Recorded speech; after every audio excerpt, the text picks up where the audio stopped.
نحمده ونصلي على رسوله الكريم والمهدي الموعود عليه الصلاة والتسليم. أما بعد، قال الله تعالى في القرآن المجيد والفرقان الحميد: فأعوذ بالله من الشيطان الرجيم، بسم الله الرحمن الرحيم. وتعز من تشاء وتذل من تشاء بيدك الخير. وقال النبي صلى الله عليه وسلم: موتوا قبل ان تموتوا. وقال میرا مہدی موعود علیہ الصلاۃ والسلام: کسب حلال است، اور کسب کے لیے مومن ہونا شرط ہے. صدق اللہ العظیم. ساری تعریف اللہ تعالیٰ کے لیے سزاوار ہے جو رب العالمین ہے. درود و سلام ہو خاتمین کریمین علیہم السلام پر اور آپ دو کی ہر ذریات پر.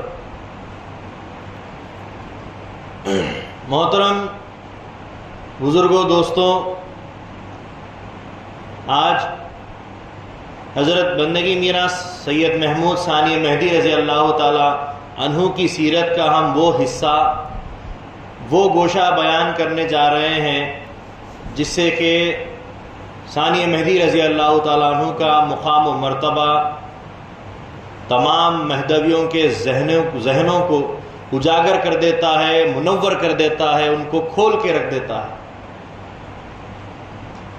حاضرین گرامی، میں اس وقت اپنے آپ کو سب سے زیادہ خوش قسمت سمجھتا ہوں. ان 7 دنوں کا جو یہ پروگرام بنایا گیا ہے، 7 نشستوں کا یہ جو معمول بنایا گیا ہے، رمضان کے یہ درمیانی 10 دنوں کے اندر جو کہ مغفرت کے دن بتائے جاتے ہیں، یقیناً یہ میرے لیے تو واقعی مغفرت کے دن ثابت ہو رہے ہیں کہ صبح سے لے کر شام تک میں ثانی مہدی رضی اللہ تعالیٰ عنہ کی سیرت پڑھتے رہتا ہوں. شام میں آ کر کوشش کر کے کچھ اس کے اوپر روشنی آپ تمام کے سامنے ڈالنے کی کوشش کرتا ہے. صبح سے شام تک حضرت کی یاد کرتا ہوں، پھر حضرت کے جو سو واقعات بیان کرتا ہوں، پھر رات بھی اسی طریقے سے بسر ہو جاتی ہے. یہ 7 راتیں میرے لیے حضرت کی سیرت کو پڑھنا، سننا اور سنانے کا جو موقع اللہ نے مجھے عنایت فرمایا ہے، بہت خوش قسمت ہوں. اور یقین جانتا ہوں اس بات پر بھی کہ جو بھی سن رہے ہیں وہ بھی اسی طریقے سے اس سے محظوظ ہو رہے ہیں، وہ بھی فیضیاب ہو رہے ہیں، وہ بھی اپنے دلوں کو، اپنے ذہنوں کو منور کر رہے ہیں جو یہاں بیٹھ کر سنتے ہیں اور جا کر دن بھر وہی سنتے ہیں، سناتے ہیں، ذہن میں رکھتے ہیں.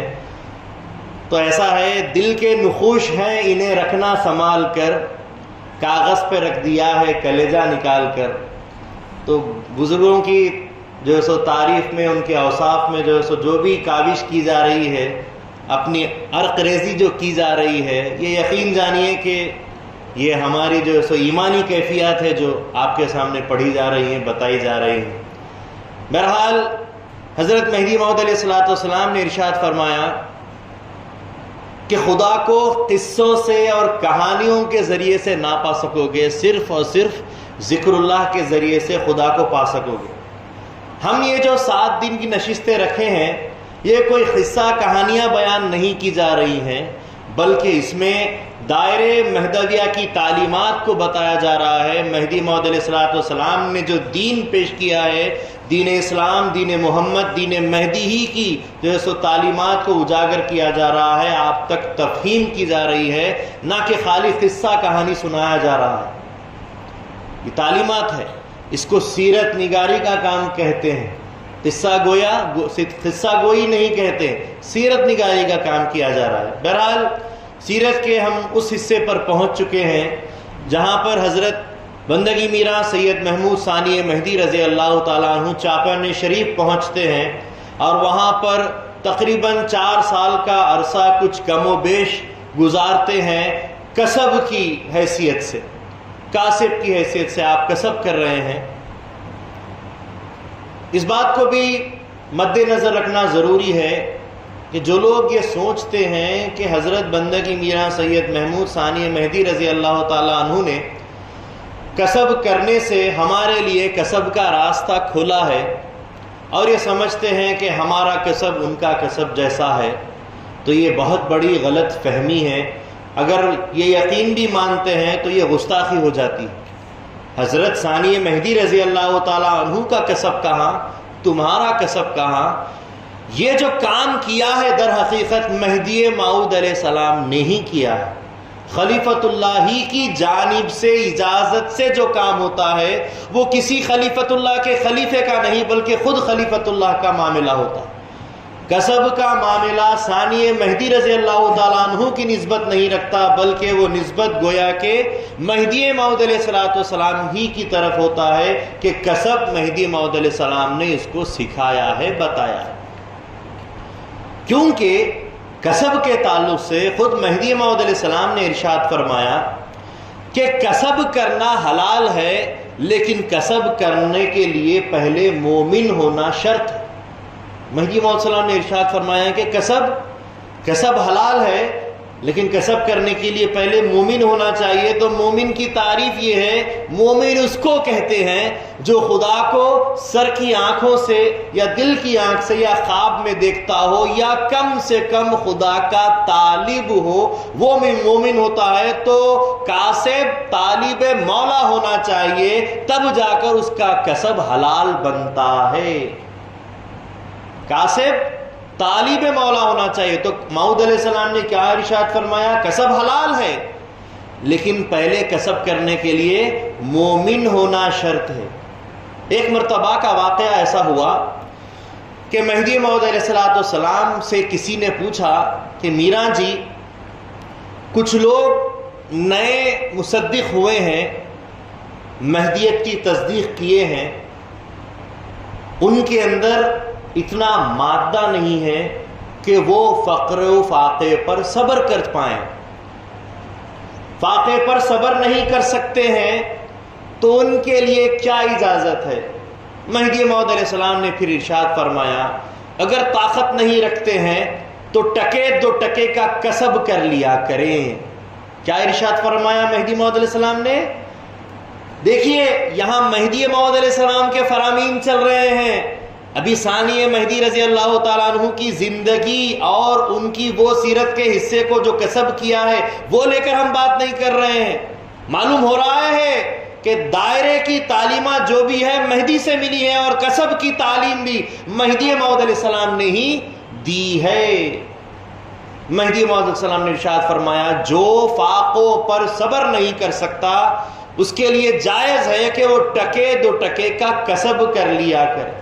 تو معلوم ہوا کہ کسب کرنا مبتدیوں کے لیے جو تصدیق کر کے آنن فانن آ جاتے ہیں اور طاقت نہیں رکھتے ہیں، فخر و فاخے کی طاقت نہیں رکھتے ہیں، محنت کرنے کی عادت ان کو نہیں ہوتی ہے، راتوں کو جاگ کر عبادت کرنے کی یا ذکر میں بیٹھنے کی ان کو ابھی تعلیم نہیں ہے، اتنی عادت نہیں ہے کہ شیاطین کے وسوسوں میں بھی پھنس جاتے ہیں، نفس امارہ کی باتوں میں آ جاتے ہیں، خواہشات نفسانی کا غلبہ ان کے اوپر ابھی چھایا رہتا ہے، نئے تصدیق کیے ہیں، تو ان کے لیے مہدی موعود علیہ السلام نے اجازت دی۔ ٹکے، یہ الفاظ غور طلب ہے، ٹکے دو ٹکے کے کسب کی اجازت دی گئی۔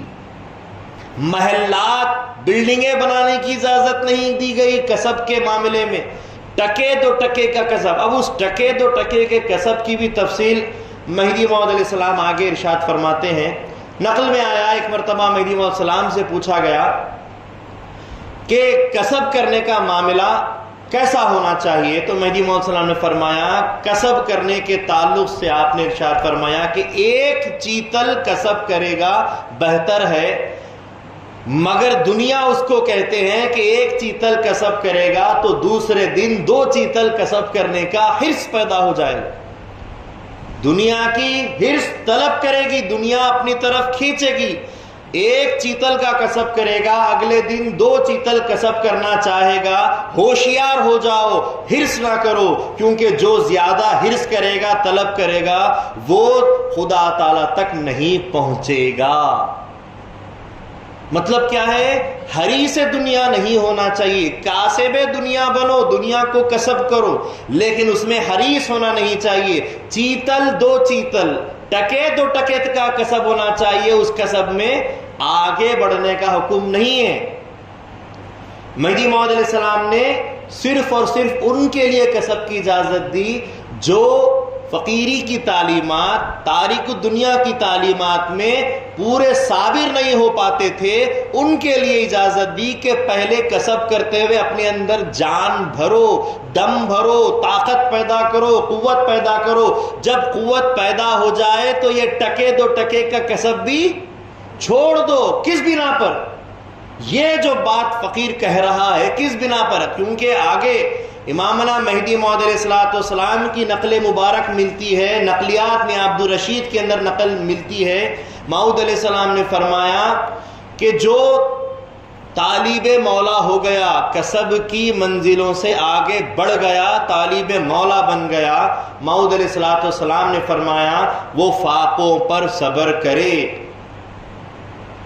حاضرین نے، مہاجرین نے، صحابہ نے عرض کیا میراں جی اگر صبر نہ کر پائے تو مہدی موعود علیہ السلام نے فرمایا بہتر ہے کہ مر جائے۔ حاضرین پریشان ہو گئے موعود علیہ السلام کے فرمان پر، پھر سے پوچھے میراں جی اگر صبر نہ کر پائے تو؟ موعود علیہ السلام نے فرمایا کہ بہتر ہے کہ مر جائے۔ پھر پوچھا کہ میراں جی اگر فاقوں کی برداشت نہ کر پائے، صبر نہ کر سکے تو کیا اجازت ملتی ہے؟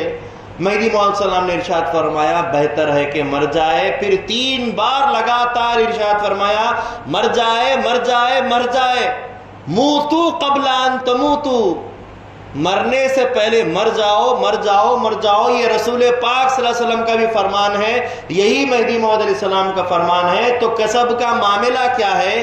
اگر مبتدی ہے، طاقت نہیں رکھتا ہے، اجازت ہے ٹکے دو ٹکے کی جو سو کسب کر لیا کرے۔ جب طاقت پیدا ہو گئی وہ فوراً جیسو طالب مولا بن کر، تارک دنیا بن کر، فقیرانہ رویے کو اختیار کر آ جائے، اور اس کے بعد پھر درمیانی حصوں میں طالب مولا بن کر مبتدی سے درمیان میں آ جائے یا منتہیوں میں آنا شروع کر جائے، اور ایسے کیفیات کے اندر صبر نہیں ہو پاتا ہے، فاقوں پر برداشت نہیں ہو پاتی ہے، موعود علیہ السلام فرماتے ہیں کہ بہتر ہے کہ مر جائے۔ نہ صرف فرمایا بلکہ خراسان کے اس مقام پر، ٹھٹا کے مقام پر، مہدی موعود علیہ السلام نے 84 نفوس کو جاں بحق دیکھ کر ان کو سپرد خاک کر کے فرمایا بندہ اس ہاتھ دیتا ہے، خدا اس ہاتھ لیتا ہے۔ انہوں نے صبر کیا، اپنی جان دے دی، بہتر ہے کہ مر جانے کو کہا تو بہتر ہے مر گئے۔ مہدی موعود علیہ السلام نے کسب کے تعلق سے ارشاد فرمایا کسب حلال ہے لیکن بہتر ہے کہ حلال طیب کی طرف آ جاؤ۔ ذاکر جو اللہ کا ذکر کرتا ہے، متوکل علی اللہ ہوتا ہے، وہ کسب کے حدود سے نکل کر فقیری کے حدود میں جب آ جاتا ہے تو اس کو جو کچھ بھی ملتا ہے وہ حلال طیب ہوتا ہے۔ محنت کر کے کماتے ہو تو حلال ہے، من جانب اللہ خود بخود آ جاتا ہے تو وہ حلال طیب ہوتا ہے۔ موعود علیہ السلام نے فرمایا کسب حلال ہے لیکن بہتر ہے کہ حلال طیب کی طرف آ جاؤ۔ اور کاسب کو چاہیے کہ جب کسب کرے اور اگر اس کسب کے بعد کچھ ملتا ہے تو اپنے کسب کی طرف، اپنی محنت کی طرف نظر نہ ڈالے بلکہ اللہ کی طرف نظر کرے کہ یہ جو کچھ ہوا ہے میری محنت سے حاصل نہیں ہوا بلکہ اللہ کی عطا سے حاصل ہوا ہے۔ اپنے کسب کا مطلب، اپنے کسب کا مقصد پیٹ بھرنا نہیں ہے، اچھے کپڑے پہننا نہیں ہے، مکانات کی تعمیر کرنا نہیں ہے، دعوتوں کا اہتمام کرنا نہیں ہے، شادیوں میں دھوم دھڑاکہ کرنا نہیں ہے، عیش و عشرت کی صبح و شام کرنا نہیں ہے، مرغن غذائیں کھانا، مرغ مسلم غذائیں کھانا نہیں ہے، بلکہ مہدی موعود علیہ السلام نے ارشاد فرمایا کہ کسب کا مقصد یہ ہے کہ عبادت کے لیے زندہ رہا جائے، قوت لا یموت، مرنے سے بچنے کی قوت پیدا کرنے کا نام کسب ہے، عبادت کرنے کے لیے طاقت پیدا ہو جائے، اور 2 وقت کی غذا کا انتظام، 2 جوڑے کپڑوں کا انتظام، اور ایک سائبان چھت کا انتظام ہو جائے، یہی بہت ہے۔ اس سے زیادہ کرنا مہدی موعود علیہ السلام نے ناجائز فرمایا ہے، بالکل ناجائز مہدی موعود علیہ السلام نے فرمایا ہے۔ یہاں تک کہ مہدی موعود علیہ السلام نے جو کسب کے حدود بتائے ہیں، آپ نے فرمایا اس کی 10 قسمیں ہیں، کسب حدود کی 10 قسمیں ہیں۔ بتائیے آج کسی کے اندر کیا یہ قسم کا کسب پایا جاتا ہے یا نہیں؟ اگر پایا جاتا ہے تو وہ صحیح طور پر دائرے دین مہدی کے اعتبار سے، حساب سے صحیح کاسب ہے، ورنہ وہ اپنے آپ پر غور و فکر کرے کہ وہ کون سی فہرست کون سے دائروں میں آتا ہے۔ مہدی موعود علیہ السلام نے ارشاد فرمایا، پہلی حد یہ ہے کہ خدا پر بھروسہ رکھے اور اپنے کسب پر نظر نہ کرے۔ دوسری حد یہ ہے 5 وقت کی نماز باجماعت ادا کرے اور اپنی کوئی بھی نماز قضا نہ ہونے دے۔ 5 وقت کی نماز باجماعت ادا کرنے کی بات بتائی جا رہی ہے۔ تیسری حد یہ ہے ہمیشہ ذکر اللہ میں رہے، ذکر دوام کرتا رہے۔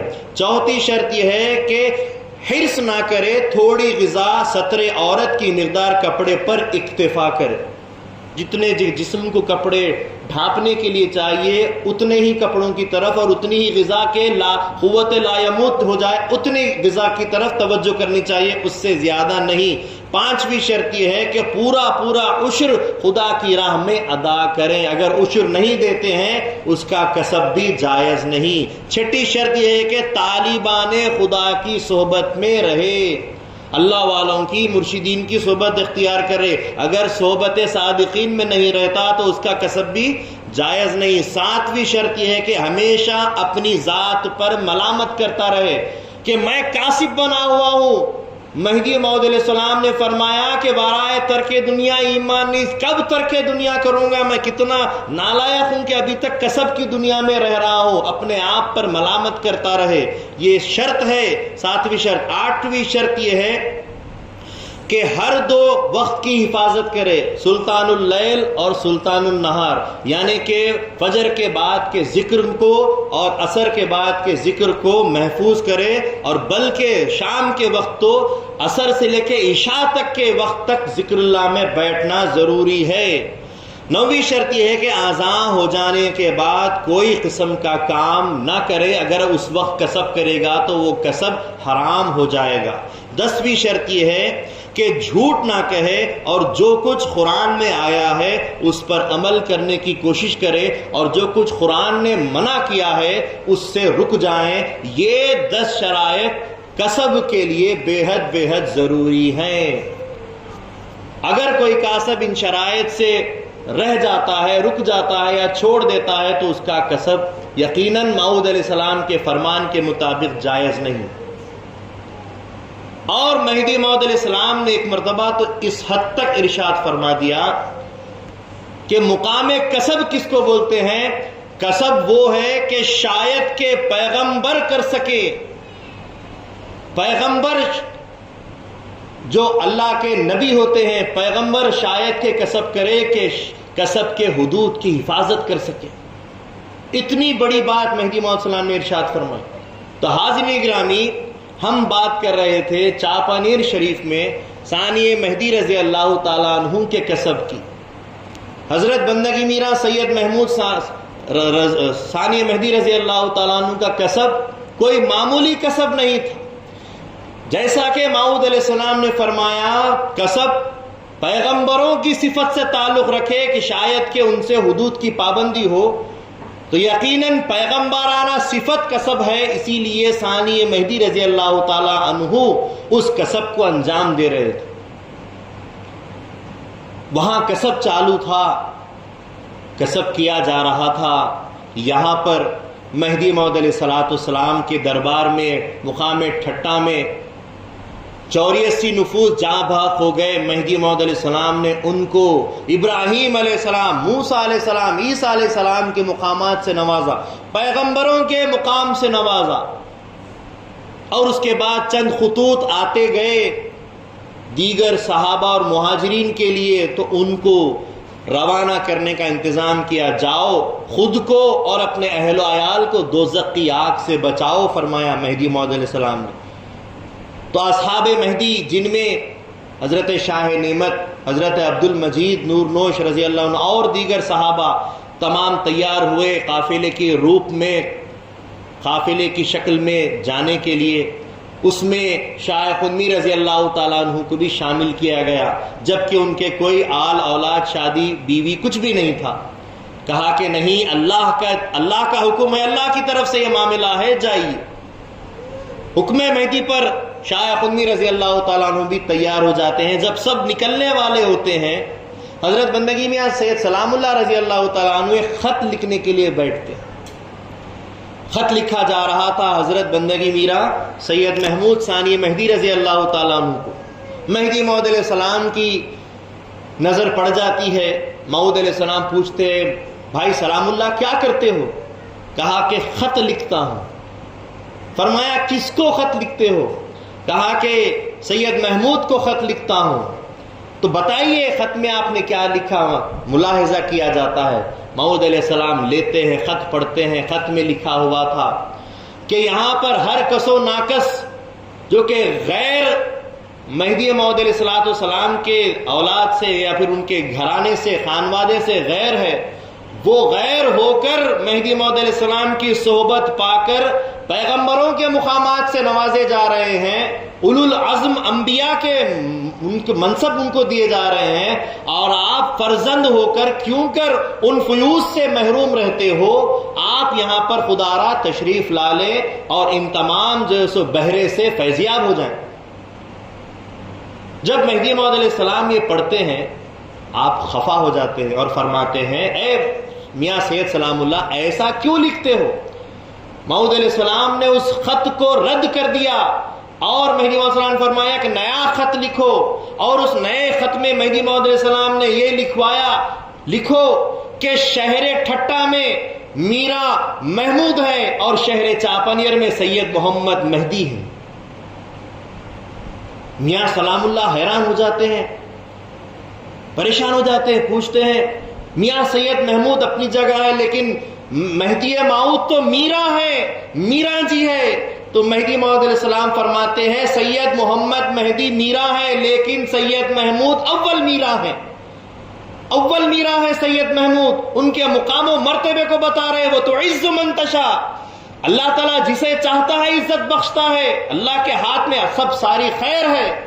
اللہ تعالیٰ نے موعود علیہ السلام کے ذریعے سے مہدی موعود علیہ السلام کے ذریعے سے ثانی مہدی کا مقام بتایا کہ بندہ سید محمد مہدی میرا ہے لیکن سید محمود اول میرا ہے فرمایا، اور فرمایا کہ تم کیا سمجھتے ہو کہ مہدی اور ثانی مہدی میں یعنی سید محمود میں کیا فرق ہے؟ اتنا ہی فرق ہے کہ بندہ سید محمد مہدی ہے اور سید محمود سید محمد مہدی نہیں، صرف اتنے نام کا فرق ہے کہ بندہ مہدی ہے اور وہ مہدی نہیں ہے، اتنا ہی فرق ہے ورنہ کوئی فرق نہیں۔ اور پھر مہدی موعود علیہ السلام نے فرمایا کہ یہ جو ظاہری مسافت کی دوری ہے، فراقت ہے، اس کو مت دیکھو، بھائی سید محمود ہر لمحہ ہر لہجہ بندے کے ساتھ رہتے ہیں، یہ فرمایا۔ اور ساتھ میں یہ شعر فرمایا، گر بامنی در یمنی پیش منی، گر بے منی در پیش منی در یمنی، جو میرا ہے اگر یمن میں بیٹھا ہوا ہوگا تب بھی وہ میرا ہے، میرے سامنے ہے، اور جو میرا ہے ہی نہیں وہ میرے سامنے میرے ساتھ میں بھی بیٹھا ہوا ہو وہ گویا کہ یمن میں بیٹھا ہوا ہے۔ موعود علیہ السلام نے فرمایا، یہ فرماتے ہوئے خط لکھوایا، خط لکھ دیا گیا۔ اس سے اندازہ لگائیے، موعود علیہ السلام کے اس فرمان سے اندازہ لگائیے کہ سید محمد جون پوری چاپانیر میں ہے اور بھائی سید محمود ٹھٹا میں ہے۔ مطلب کیا کہ ثانی مہدی جو کام کر رہے ہیں، کسب کر رہے ہیں، وہ گویا کہ بندہ سید محمد مہدی کر رہا ہے، یہ فرمایا مہدی موعود علیہ السلام۔ اور ثانی مہدی رضی اللہ تعالیٰ عنہ کو ہر لمحہ ہر لحظہ اپنی ذات سے جدا نہیں فرمایا، مطلب یہ کہ ظاہراً 3-4 سال کسب کا وقت جو ثانیہ مہدی گزار بھی رہے ہیں وہ صحبت مہدی میں ہی گزر رہے ہیں، وہ جدائی میں نہیں گزر رہے ہیں۔ عشق کا تقاضا ایسا ہونا چاہیے۔ وہ حضرات، وہ لوگ جو ثانیہ مہدی رضی اللہ تعالیٰ عنہ کی سیرت میں کسب کی نظر رکھتے ہیں، وہ غور سے سن لے کہ وہ کسب بھی مہدی کا کسب تھا، وہ ثانیہ مہدی کا کسب نہیں تھا۔ اور ثانیہ مہدی سے اگر کسب ہوا ہے تو ثانیہ مہدی کی ذات کیا ہے؟ محمد عربی صلی اللہ علیہ وسلم میں جس کی ذات کو سیر حاصل ہوئی ہو، ثانیہ مہدی رسول پاک صلی اللہ علیہ وسلم کی ذات میں فنائے کامل رکھتے ہیں۔ جب محمد نے کسب کیا تھا تو سائر محمد نے بھی کسب کر کے بتایا، اور یہ بھی فرمان مہدی سے ہوا ہے، کوئی من مطابق مرضی سے نہیں ہوا ہے۔ رسول پاک صلی اللہ علیہ وسلم کی ذات بابرکات کی جو مقامات ہے اس میں کامل فنا ثانیہ مہدی رضی اللہ تعالیٰ عنہ رکھتے ہیں۔ سیر نبوت کا مقام آپ کا ہے، وہ کسب نہیں کریں گے تو پھر کون کرے گا؟ حاضرین گرامی، خط لکھ دیا گیا، جانے والے قافلے میں وہ خط دے دیا گیا، خط چاپانیر پہنچتا ہے۔ شاہ نعمت رضی اللہ عنہ بھی اس سفر میں، شاہ خنمی رضی اللہ تعالیٰ عنہ بھی اس سفر میں، شاہ نعمت رضی اللہ تعالیٰ عنہ جاتے ہیں، اپنے اہل و عیال کو لے لیتے ہیں، اور ساتھ ساتھ بادشاہ گجرات کی بہن راج مرادی بہت ساری فتوح، بہت سارے جو سو پیسے ٹکے کا انتظام کرتی ہیں کہ یہ مہدی موعود علیہ السلام کی خدمت میں پہنچا دینا۔ وہ تمام چیزیں لے کر وہ بھی روانہ ہونے کے لیے نکلتے ہیں۔ شاہ خنمی رضی اللہ تعالیٰ عنہ وہ پٹن پہنچتے ہیں، اپنے گھر والوں سے ملتے ہیں، وہاں پر ان کو بھی بادشاہ کی طرف سے اور کئی حاکموں کی طرف سے بہت ساری فتوح مہدی موعود علیہ السلام کی خدمت میں پیش کرنے کے لیے دی جاتی ہے، اور خود پٹن کے ان کے اپنے گھر والے بھی بہت ساری جائیداد کو جو سو بیچ بچا کر ان کی تمام رقم مہدی موعود علیہ السلام کی خدمت میں پہنچانے کے لیے شاہ خنمیر کو دی جاتی ہے۔ یہ لوگ اپنے گھر والوں کو لے کر اور تمام فتوح جو امانت ہے مہدی موعود علیہ السلام کی دربار کی وہ لے کر واپس ہونے لگتے ہیں۔ یہاں پر ثانیہ مہدی رضی اللہ تعالیٰ عنہ خط پڑھنے لگتے ہیں۔ جیسے ہی خط پڑھتے ہیں آنکھوں سے آنسو بہنا شروع ہو جاتے ہیں، زاری ہو جاتے ہیں۔ اس کے بعد رات کا معاملہ ہوتا ہے، حضرت بندگی میرا سید محمود ثانیہ مہدی رضی اللہ تعالیٰ عنہ آرام کرتے ہیں، سوتے ہیں، اور خواب آتا ہے۔ خواب میں ثانیہ مہدی رضی اللہ تعالیٰ عنہ دیکھتے ہیں کہ ایک طرف مہدی موعود علیہ السلام کھڑے ہیں اور دوسری طرف بھی مہدی موعود علیہ السلام کھڑے ہیں۔ پریشان ہو جاتے ہیں، حیران ہو جاتے ہیں کہ دو مہدی کیسے کھڑے ہیں۔ غور طلب بات ہے، مہدی موعود علیہ السلام ارشاد فرماتے ہیں، اے سید محمود ان سے ملو، یہ تمہارے جد امجد محمد رسول اللہ ہیں۔ ثانیہ مہدی رضی اللہ تعالیٰ عنہ جو ہی مہدی موعود علیہ السلام سے سنتے ہیں کہ یہ ذات محمد رسول اللہ صلی اللہ علیہ وسلم کی ذات ہے، آگے بڑھتے ہیں، قدم بوسی کرتے ہیں، اور دوسری ہستی کو خود بخود پہچان جاتے ہیں یہ میرے والد مہدی موعود ہے، ان کی بھی قدم بوسی کرتے ہیں۔ دونوں سے ملاقات ہو جاتی ہے۔ اس کے بعد ثانیہ مہدی رضی اللہ تعالیٰ عنہ کو ہر دو خاتمین فرماتے ہیں، اے سید محمد، اے سید محمود، اب تم کو یہاں پر رہنا مناسب نہیں، یہ جگہ اب تمہارے لائق نہیں۔ یہ کہتے ہوئے مہدی موعود علیہ السلام اور رسول پاک صلی اللہ علیہ وسلم ثانیہ مہدی کے دونوں ہاتھوں کو، بازوؤں کو پکڑ کر اٹھا کر ان کو ان کے گھر سے باہر لا کر کھڑا کر دیتے ہیں۔ یہ کرنا ہی تھا۔ ثانیہ مہدی رضی اللہ تعالیٰ عنہ کی آنکھ کھل جاتی ہے، کیا دیکھتے ہیں کہ وہ واقعی گھر سے باہر نکل کر آنگن میں کھڑے ہیں۔ سمجھ میں آ گیا مہدی موعود علیہ السلام کا حکم ہو گیا ہے کہ یہاں سے ہجرت کرو، یہاں سے نکل جاؤ۔ اس خواب میں غور طلب بات یہ ہے، مہدی موعود علیہ السلام کا کسی کے خواب میں آنا، مہدی موعود علیہ السلام سے ہٹ کر اگر رسول پاک صلی اللہ علیہ وسلم کا کسی کے خواب میں آنا، مطلب یہ ہے کہ مہدی اور محمد اس آدمی سے، اس ہستی سے خوش ہیں۔ رسول اللہ علیہ وسلم کسی کے خواب میں تشریف لا رہے ہیں، مہدی موعود علیہ السلام کسی کے خواب میں تشریف لا رہے ہیں، اگر ناراض ہو تو کیوں آئیں گے؟ ان سے راضی تھے، ان کے کام سے راضی تھے، ان کے کسب سے راضی تھے، ان کے ہر ایک فعل سے راضی تھے، ان کی خیر و خیرات سے راضی تھے۔ مہدی موعود علیہ السلام اور رسول اللہ علیہ وسلم خاتمین بھائی سید محمود رضی اللہ تعالیٰ عنہ سے راضی تھے، اسی بنا پر ان کے خواب میں آئے، ان کو ہدایت دی اور کہا کہ یہاں سے اب چلو۔ ان کے کسب سے اگر راضی نہیں ہوتے تو خوشنودگی کی اظہار نہیں کرتے، ان سے محبت اور فارغدگی کا اظہار نہیں کرتے۔ یہ فرمایا اس کا مطلب یہ ہے کہ آپ کا کسب حضور صلی اللہ علیہ وسلم اور مہدی موعود علیہ السلام کی رضا پر تھا۔ اور خواب کا معاملہ، حضرت ابراہیم علیہ السلام کو خواب آیا اپنے فرزند کی قربانی دو۔ حضرت ابراہیم علیہ السلام نے کیا کہ اپنے فرزند کی قربانی دینی چاہیے، حکم خدا۔ خواب میں جو معاملہ آیا اللہ کی طرف سے ہدایت آئی۔ اسی طریقے سے حضرت یوسف علیہ السلام کو خواب آیا سورج چاند اور ستارے سب سجدہ کر رہے ہیں، ہدایت ہے اللہ تعالیٰ کی طرف سے۔ حضور صلی اللہ علیہ وسلم صحابہ اور تابعین کے پاس خواب میں جایا کرتے تھے۔ ایک مرتبہ ایک نوجوان انتقال کر جاتا ہے، مرنے کے بعد اس کا چہرہ کالا ہو جاتا ہے۔ حضرت علی رضی اللہ تعالیٰ عنہ کا وہ دور، وہ وقت ہے، امیر المومنین حضرت علی ہیں، اس کو دفن کیا جاتا ہے۔ ماں دوڑ کر آتی ہے، میں اپنے بچے کو ایک بار آخری بار دیکھنا چاہتی ہوں۔ سب اس بچے سے سبق لے رہے ہیں، عبرت لے رہے ہیں کہ اس کا چہرہ کالا ہو گیا ہے، بتایا گیا کہ بہت گناہ کیا کرتا تھا۔ کہا اس ماں نے میں اپنے بچے کو دیکھنا چاہتی ہوں۔ حضرت علی نے کہا کہ پردہ کر دیا گیا ہے، مٹی ڈال دی۔ کہا کہ میں تب بھی دیکھنا چاہتی ہوں۔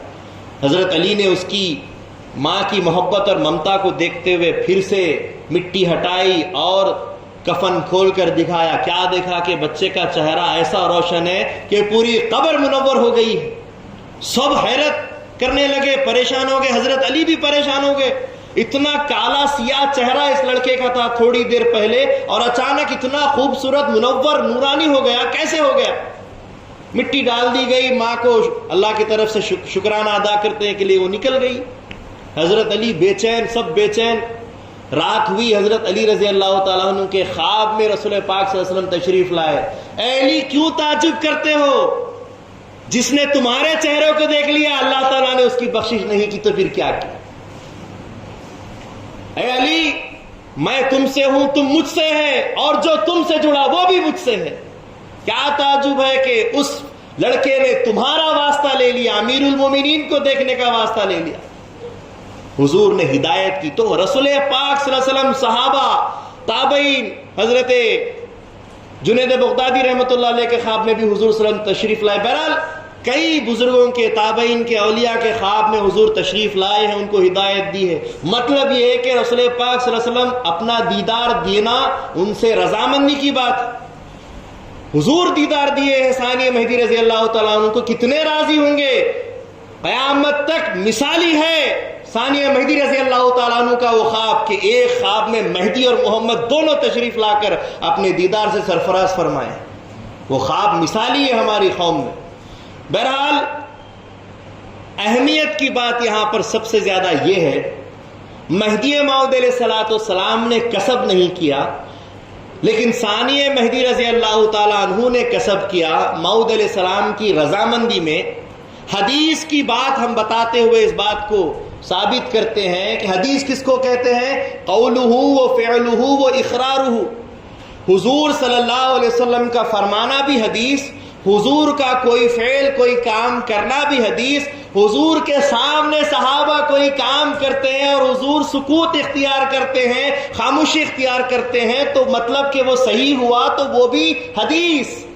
مہدی موعود علیہ السلام کی حیات پاک میں مہدی کا فرمانا بھی حدیث یعنی نقل، مہدی موعود علیہ السلام کا عمل کرنا بھی حدیث یعنی کہ نقل، اور مہدی موعود علیہ السلام کے سامنے جو کام کیا جائے اور مہدی موعود علیہ السلام اس پر خوشی کا اظہار کرتے ہوئے سکوت غیر اختیار کرتے ہیں تو وہ بھی نقل ہے، وہ بھی حدیث ہے۔ تو مہدی موعود علیہ السلام نے اگرچہ کہ بظاہر کسب نہیں کیا، لیکن ان کے کسب پہ رضامندی اور کسب کی تعریف فرما دی، تو مطلب یہ ہے کہ وہ بھی مہدی موعود علیہ السلام سے جڑ گیا، مہدی موعود علیہ السلام کی نقل بن گیا، وہ کسب بھی مہدی موعود علیہ السلام کی حدیث بن گیا۔